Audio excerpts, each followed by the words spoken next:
They say blood is thicker than water, but I learned the hard way that sisterly love evaporates the second it clashes with a blush pink wedding color palette. I was supposed to stand by her side. Instead, she erased my identity until the United States Army decided to crash the party. The transition from a combat zone to a bridal suite is enough to give anyone psychological whiplash. Less than 72 hours before my sister Lucy's rehearsal dinner, I was standing on a tarmac in Wiesbaden, Germany, breathing in the smell of jet fuel and damp European asphalt, finishing up a grueling 9-month rotation as a captain in the 173rd Airborne Brigade. By the time I touched down in New York, I was running on 4 hours of sleep, black coffee, and the sheer willpower required to deal with my family. Lucy, my younger sister by 3 years, was the golden child. I don't say that with bitterness, it's simply an objective fact, like gravity or the trajectory of a 5.56 round. While I was climbing ropes at West Point, Lucy was winning regional beauty pageants. While I was pulling security details in Kandahar, Lucy was building a massive following on Instagram as a lifestyle and bridal influencer. My parents, Arthur and Beverly, always treated my military career as a mildly embarrassing phase I would eventually grow out of. Sarah is doing her army thing, my mother would tell her country club friends, waving a dismissive hand before pivoting enthusiastically to Lucy's latest brand sponsorship. Her wedding to David Miller was supposed to be the event of the decade. The venue was the sprawling, historic Oak Creek Manor in the Hudson Valley, a place that charged more for a floral arch than I made in 6 months of active duty. David, surprisingly, was a great guy. He was an emergency room trauma nurse, grounded, practical, and fiercely loyal. He also came from a heavy military family. His older brother, Michael, had been a Marine who was killed in action in Fallujah a decade prior. That shared understanding of service formed an immediate, unspoken bond between David and me. When David and Lucy got engaged, David took me aside. "Sarah," he'd said, his voice quiet but firm, "I know Lucy is going crazy with the aesthetic, but I want you in your dress blues at the wedding. My grandfather is coming, and it would mean the absolute world to him, and to me, to see you in uniform. It honors Mike too. Please." I had agreed. I was proud of my service, and wearing my Army service uniform, the crisp dark blue jacket, the tailored trousers with the gold braid, the polished brass, and my ribbons was an honor. Lucy, however, saw it as an act of treason. The war began the moment I arrived at my parents' house in Westchester. I walked through the front door, dropping my heavy duffel bag onto the hardwood floor, expecting at least a hug. Instead, I walked into a makeshift war room of tulle, ribbon, and seating charts. "Sarah, finally," Lucy sighed, not looking up from her iPad. She was flanked by her 3 bridesmaids, Ashley, Jessica, and Brittany, all of whom looked like variations of the same blonde, spray-tanned clone. "You're late. We have the final walkthrough in an hour. My flight was delayed out of Frankfurt, Lucy." "Good to see you too," I said, rubbing the back of my neck. My mother swooped in, kissing my cheek with lips that barely made contact. "Sarah, darling, you look tired. Have you been using sunscreen?" "Never mind. We have a crisis." The florist substituted regular peonies for tree peonies, and Lucy is beside herself. I bit my tongue.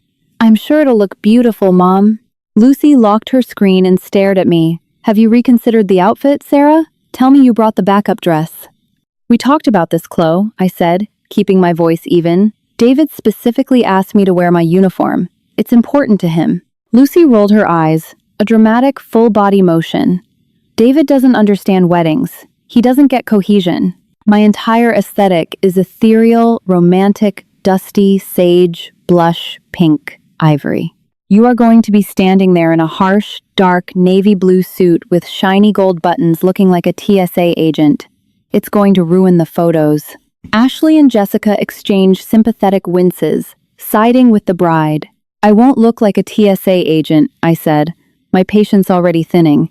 "I'll look like a captain in the United States Army. I have the combat action badge, Lucy. I have a bronze star. This isn't a costume." "It's an attention grab," Lucy snapped, her voice rising an octave. "It's my day, Sarah." "It is the one day that is supposed to be entirely about me, and you're insisting on wearing something that screams, 'Look at me, I'm a hero.'" Why can't you just wear the sage chiffon dress like a normal sister? Because the sage chiffon dress you picked for me is backless, plunging, and size 0, I replied coldly. I'm a size 6, with a massive shrapnel scar across my right shoulder blade from a mortar attack in Syria. I'm not wearing it. My father, Arthur, walked into the room, holding a newspaper, taking one look at the escalating conflict, and immediately backing out into the hallway. Girls, please, my mother pleaded, instantly defaulting to Lucy's defense. Sarah, you know how stressed she is. Can't you just compromise? It's just clothing. It's not just clothing, Mom, I said, gripping the handle of my duffel. I'm wearing the uniform. David cleared it. It's done. I walked upstairs to my childhood bedroom, feeling the familiar, heavy isolation that always accompanied my visits home. I carefully unpacked my garment bag, hanging the protective plastic covering on the back of my closet door. Beneath the plastic, the uniform was pristine. The ribbons were perfectly aligned, measuring exactly 1/8 of an inch above the pocket. The brass was highly polished. It represented blood, sweat, lost friends, and a decade of my life. I promised myself I would stay out of Lucy's way for the rest of the weekend. I would stand in the photos, smile, support David, and then catch the first train back to reality. I vastly underestimated my sister's capacity for sabotage. Saturday, the morning of the wedding, was a masterclass in orchestrated chaos. The bridal suite at Oak Creek Manor was massive, featuring floor-to-ceiling windows overlooking a meticulously manicured golf course, antique vanity tables, and enough champagne to sedate a small village. I had arrived at 8 a.m., dutifully carrying coffee and bagel orders for the bridal party. I hung my garment bag in the suite's expansive walk-in closet, placing it far in the back corner behind a row of bridesmaids' robes, ensuring it wouldn't be in anyone's way. The morning dragged on. Hair and makeup artists descended like a tactical strike team. I sat in a corner, quietly reading a book and occasionally answering logistical questions from the venue coordinator, a frantic woman named Mrs. Higgins, because Lucy was too busy hyperventilating over her eyelash extensions to make a decision about the cocktail napkins. By 1 p.m., the photographer arrived to do the getting ready shots. The wedding was scheduled for 3 p.m. All right, ladies. The lead photographer clapped her hands. Let's get everyone dressed. I want the bridesmaids in their gowns for the champagne pop photo on the balcony in 20 minutes. I closed my book and stretched. I'm going to go change into my uniform, I told my mother, who was sitting in a plush armchair having her hair set. Make it quick, Sarah, she murmured, her eyes closed. I walked into the walk-in closet. The air was thick with the smell of hairspray and expensive perfume. I pushed past the empty hangers where the bridesmaids' dresses had been hanging. I reached the back corner. Nothing. I blinked, my brain taking a second to process the empty space. I checked the other side of the closet. I checked the floor, thinking perhaps the heavy garment bag had slipped off the rod. Nothing. Just bare carpet, a cold spike of adrenaline, the same instinctual flare that hits right before a convoy ambush shot through my chest. I stepped out of the closet. Did anyone move my garment bag? I asked, raising my voice over the chaotic chatter of the suite. The room went quiet. Ashley and Jessica looked at each other, suddenly finding the carpet very interesting. Brittany aggressively reapplied lip gloss. Lucy was sitting at the center vanity, looking like a literal angel in her silk robe, her hair pinned into immaculate curls. She met my eyes in the mirror. She didn't look surprised. "What garment bag?" Lucy asked, her voice dangerously sweet. "My uniform, Lucy," I said, stepping toward her, my posture instinctively shifting into parade rest. "Where is it?" Lucy fluttered her perfectly sculpted eyelashes. "Oh, Sarah, I don't know. Maybe Mrs. Higgins moved it?" The closet was getting so cluttered for the photos. I spun around and marched out of the suite, jogging down the grand staircase to the main ballroom. I found Mrs. Higgins adjusting a floral centerpiece. "Mrs. Higgins, did your staff move a black military garment bag from the bridal suite closet?" I demanded, my tone sharper than I intended. She looked startled. "No, Captain Jenkins. We are strictly forbidden from touching the bridal party's personal items. Is something missing?" Yes, I said, my jaw clenching. Thank you. I took the stairs back up two at a time. When I pushed the door to the bridal suite open, the polite facade was gone.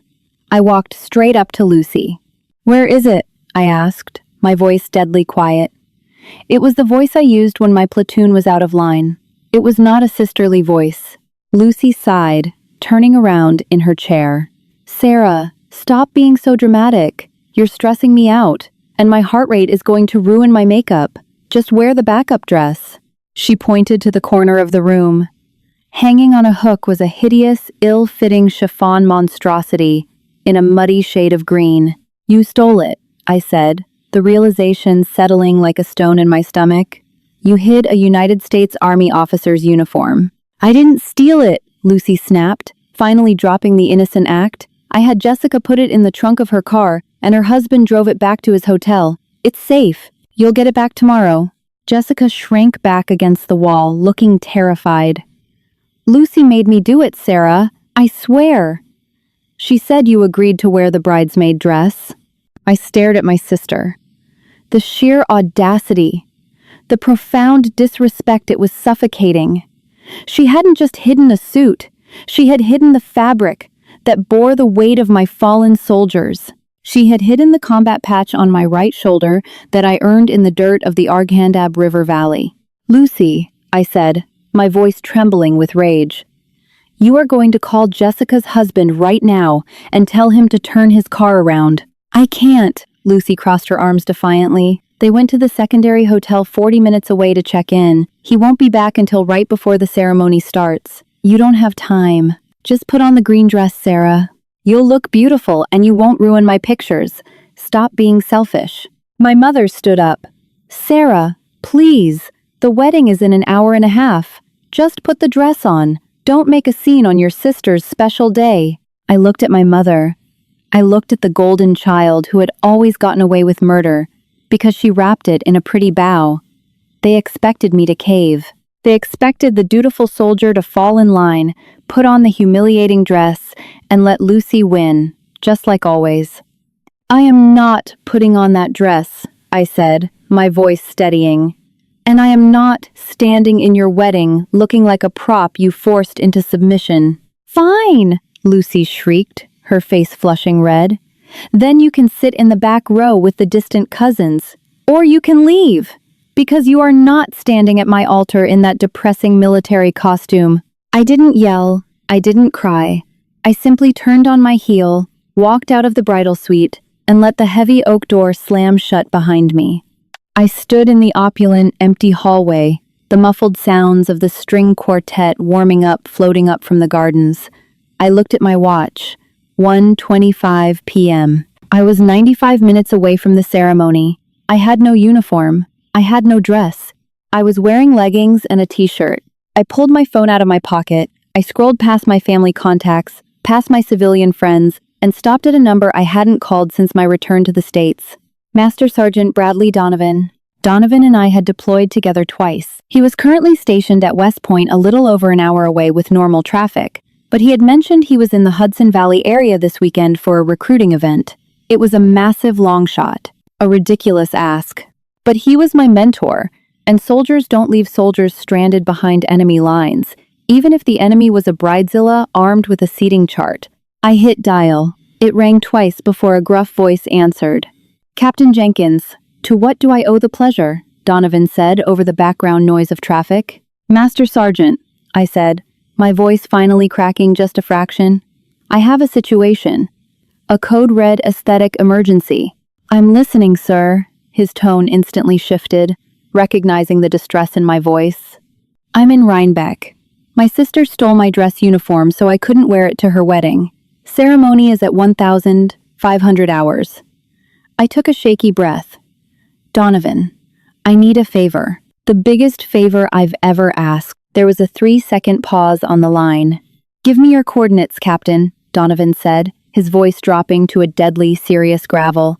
And hold the line. The cavalry is coming. The hallway outside the ballroom smelled overwhelmingly of crushed eucalyptus and expensive wax candles, a heavy, cloying scent that coated the back of my throat. I sat on a hard mahogany bench, staring at the scuff marks on my running shoes. The clock above the grand staircase ticked forward. 1:45 p.m. I was running out of time, and the bitter reality was setting in. Donovan was good, but he wasn't a magician. He couldn't manufacture an intricately tailored Army service uniform with the correct ribbons, unit citations, and rank insignias out of thin air in an hour. The heavy double doors of the ballroom pushed open, groaning on their brass hinges. David walked out. He was already in his tuxedo, the bow tie hanging loose around his neck. He smelled like cedar aftershave and nervous sweat. He stopped dead when he saw me sitting there in my faded gray t-shirt and black leggings. "Sarah?" He frowned, checking his watch. "What are you doing out here? The photographer is looking for you. Why aren't you dressed?" I stood up, feeling the cold marble floor through my thin socks. I looked at David, a man who spent 12 hours a day stabilizing gunshot wounds and comforting shattered families in the ER. A man who understood what it meant to hold the line. I wasn't going to lie to him to protect Lucy's fragile aesthetic. "I don't have my uniform, David," I said, keeping my voice flat, devoid of the anger currently boiling in my gut. His brow furrowed. "What do you mean? You told me last night you brought it." "I did. I hung it in the bridal suite closet this morning." I swallowed hard, watching his eyes track my face. Lucy had Jessica's husband take it to the Overflow Hotel. She hid it. She gave me an ultimatum to either wear a bridesmaid dress she bought as a backup, or sit in the back row. David didn't speak immediately. The silence stretched between us, heavy and absolute.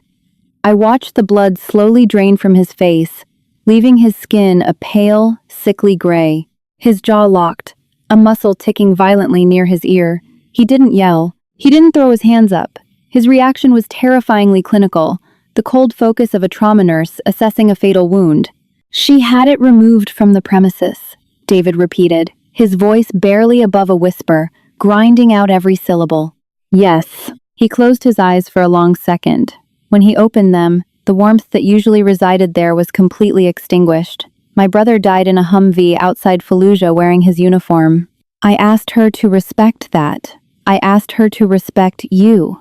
She thinks it's an attention grab," I told him, the words tasting like ash. "She said it ruins the cohesion of her photos." Before David could respond, my cell phone buzzed against my leg. I pulled it out. It was Donovan. "Go ahead, Master Sergeant," I answered. "Captain." Donovan's voice barked over the hum of a powerful engine. I pinpointed the secondary hotel. "It's the Marriott on Route 9, correct?" "Yes." I took a detour, found a gray Honda Civic in the parking lot, matching the description you texted me. Found the husband at the front desk checking in. Donovan let out a low, humorless chuckle. He was very cooperative once I explained the federal implications of stealing government property from a commissioned officer. My chest tightened. "You have it?" "I have the uniform, sir. Pristine condition. But we aren't just dropping it off. I had my detail with me from the recruiting drive at the armory. 4 enlisted men in full dress blues. When I told them what happened, they volunteered to ride along. We are 2 mics out. Meet us at the loading dock in the back." "Understood. Thank you, Donovan." I hung up the phone and looked at David. My master sergeant intercepted Jessica's husband. He's pulling into the back alley right now. David nodded slowly, his eyes burning with a dark, resolved intensity. He reached up and methodically tied his bow tie, pulling it tight against his collar. "Go get dressed, Captain," David said, his voice stripped of all its former pre-wedding jitters. "Take all the time you need. I'm going to have a word with the string quartet. We are delaying the march." I sprinted down the back service corridor, pushing through the swinging kitchen doors, ignoring the shouts of the catering staff. I burst out onto the concrete loading dock just as a black government-issue Chevy Suburban slammed into park. The doors flew open. Master Sergeant Donovan stepped out. He was a mountain of a man, his chest covered in a rack of ribbons that told the story of 3 decades of war. Behind him, 4 young soldiers stepped out, their dress blues immaculate, their white gloves gleaming in the harsh afternoon sun.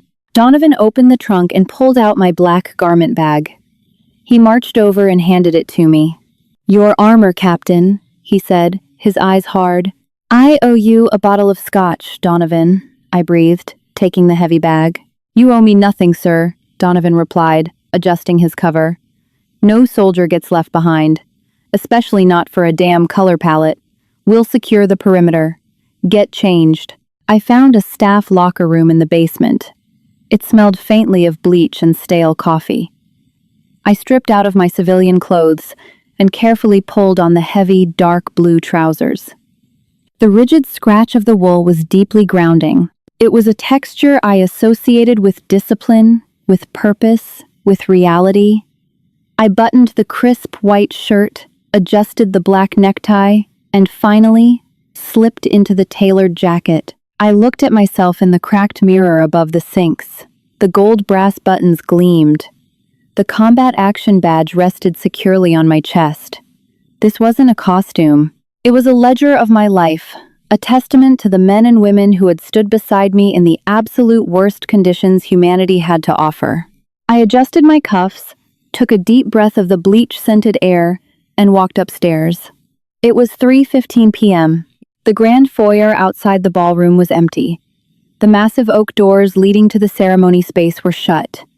Donovan and the 4 soldiers were standing at attention in a perfect line, waiting for me. "Ready, Captain?" Donovan asked quietly. "Ready." Inside the ballroom, the string quartet suddenly shifted from the soft, meandering prelude music to the sharp, distinct notes of the wedding march. Donovan nodded to 2 of his men. They stepped forward and grabbed the heavy brass handles of the oak doors. "Honor guard, attention!" Donovan barked, his voice echoing off the vaulted ceiling. The 4 soldiers snapped their heels together with a synchronized, violent crack of leather on marble. It was a sound that commanded absolute silence.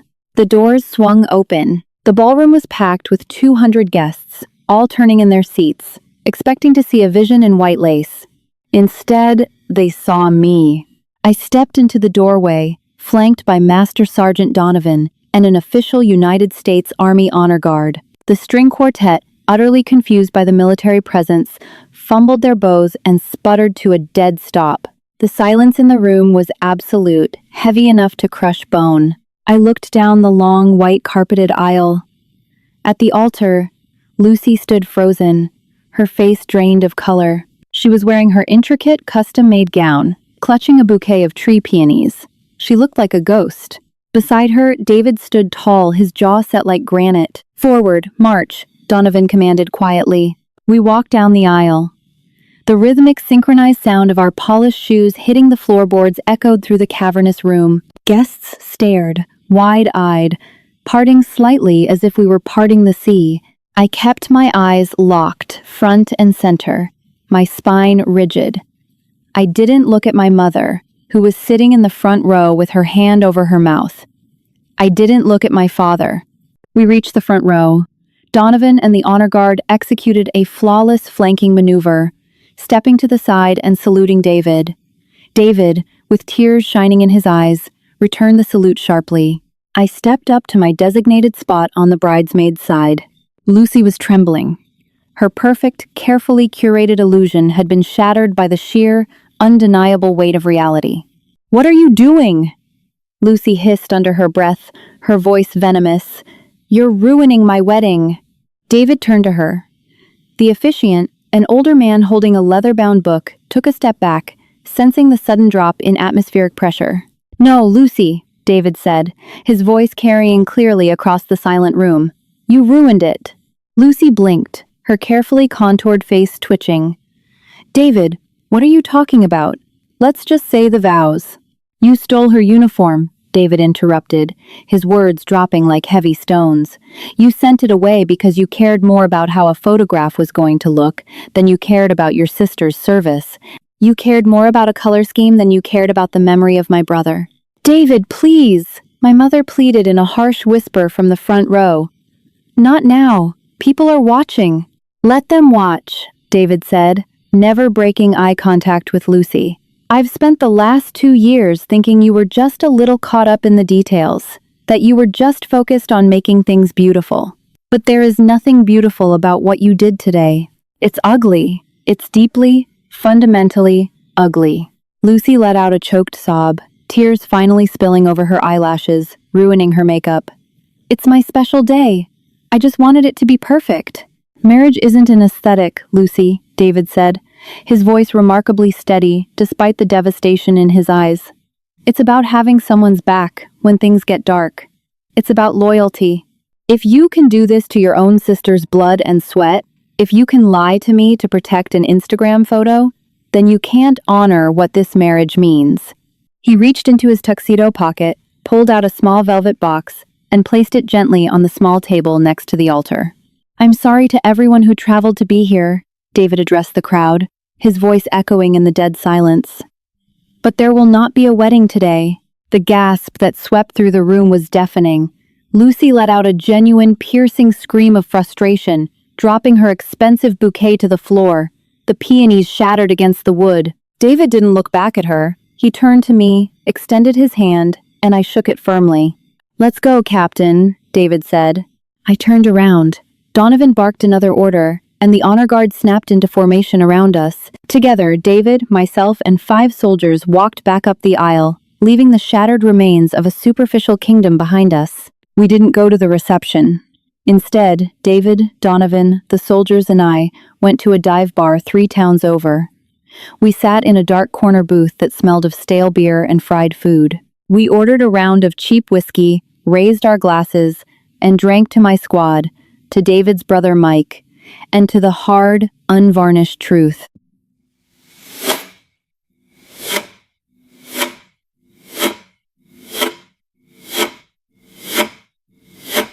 Sometimes the heaviest karma doesn't come from a grand scheme or a master plot. Sometimes it comes simply from letting a person's true colors stand in the light, right in front of the people they were trying to fool. Loyalty and honor will always outshine a superficial aesthetic.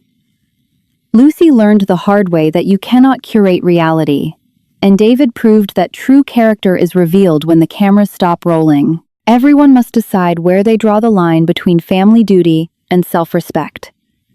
Let us know your thoughts on David's final decision in the comments below.